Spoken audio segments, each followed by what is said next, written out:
संवेदनशील, खतरनाक और रहस्यपूर्ण तथ्य प्रकाश में आए हैं। आप सबको ध्यान होगा, चंद महीनों पहले की बात है और चुनाव के दौरान भी और चुनाव के बाद भी दिल्ली के तमाम स्कूलों में बम धमाके की कई कॉल्स आई थी, ईमेल्स आए थे। जांच के बाद आप सोचिए कि इससे कितना भय और तनाव का वातावरण अभिभावकों और पूरे दिल्ली की जनता के मध्य उत्पन्न हुआ। यद्यपि बाद में उसमें कुछ भी नहीं पाया गया।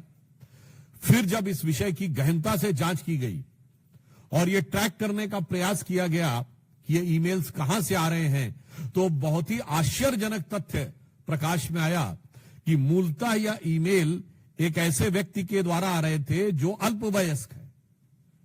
These all emails were originating from a person who is juvenile. और आप समझिए, उसने कई 100 स्कूलों को इस प्रकार की फर्जी कॉल्स किए। इसके बाद जब जांच में उनके लैपटॉप और अन्य फोरेंसिक चीजों की जांच की गई और इस बात की पुष्टि हुई, तो और भी गहरा तथ्य प्रकाश में आया कि उसके परिवार के लोग और उसके अभिभावक ऐसे कुछ एनजीओ से जुड़े हैं जो कि इस प्रकार की गतिविधियों में पूर्व में संलिप्त रहे हैं, जिन्होंने अफजल गुरु की फांसी का विरोध किया है।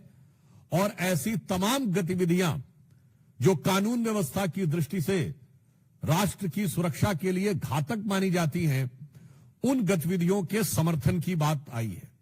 अब इससे गहराई इसलिए बढ़ रही है कि क्या कोई अल्पवयस्क बालक अपने मन से कर रहा है, इसका मतलब उसे शिक्षा कैसी दी जा रही है।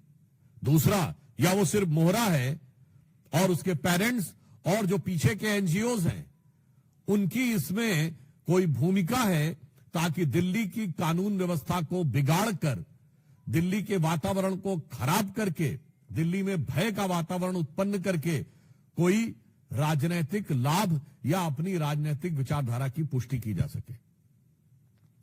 अब जो समाचार उपलब्ध हैं, जो जानकारियां उपलब्ध हैं, उससे बहुत गहरा संदेह हो रहा है, क्योंकि हम सभी जानते हैं कि दिल्ली में आम आदमी पार्टी का बहुत गहरा संबंध न सिर्फ तमाम ऐसे अवांछित एनजीओ से रहा है और तमाम ऐसी गतिविधियों से रहा है जो अफजल गुरु की हैंगिंग और देश विरोधी तमाम गतिविधियों में लिप्त रहे हैं।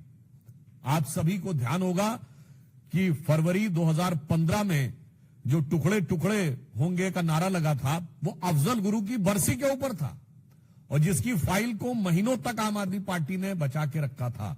इसलिए अब यह रहस्य गहरा रहा है कि वो एनजीओ कौन है, वो एनजीओ के लोग कौन हैं, उनका आम आदमी पार्टी से कोई संबंध है क्या। क्योंकि ये बात हम ऐसे हवा में नहीं कह रहे हैं।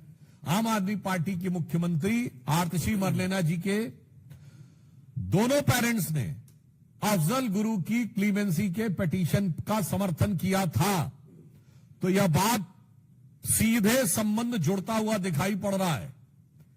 यानी वहां के सर्वोच्च नेतृत्व के साथ, और उस जमाने में याद करिए वो सब लोग, प्रशांत भूषण, शांति भूषण, अन्य ने बहुत सारे लोग थे, आप बड़ी लंबी लिस्ट है, वो सब उस समय आम आदमी पार्टी के सदस्य थे।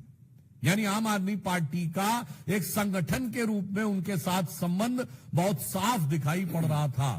तो अब ऐसी जानकारी लगती है और यह ऐसा ही गहरा संदेह आता है, जो पुष्ट होता हुआ नजर आता है कि क्या इस चीज में आम आदमी पार्टी का या उनसे जुड़े एनजीओ का कोई संबंध है।